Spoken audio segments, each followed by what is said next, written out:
11 anos, gente. Nós estamos no ano de 2013, né?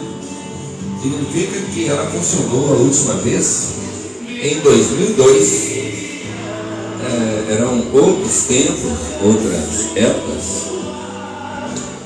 E a gente espera mesmo, do fundo do coração, que não demore mais 11 anos para a gente voltar a entrar com essa rádio ar, né?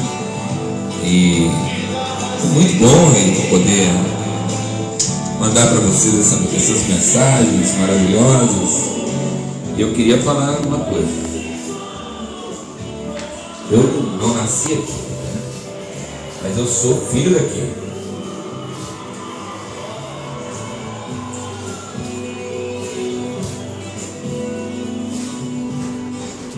E a energia aqui é tão boa. Eu já trouxe aqui muitos amigos, né?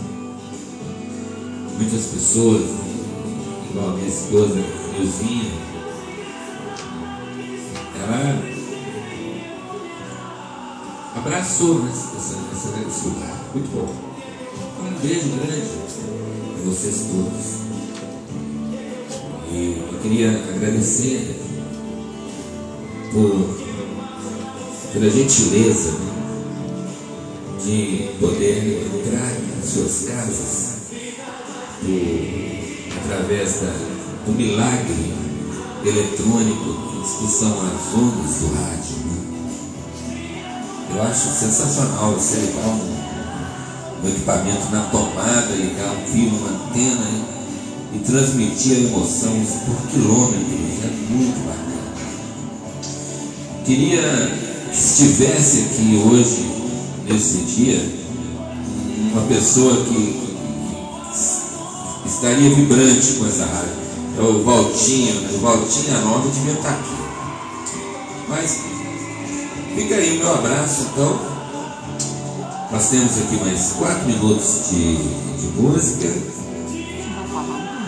para despedir aqui dessa. A rádio não vai desligar, vai funcionar amanhã, mas não com essa dedicação, com esse programa especial que a gente fez hoje, né?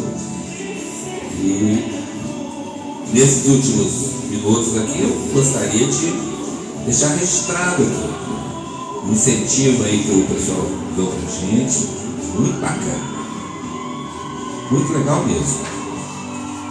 Nós estamos de parabéns.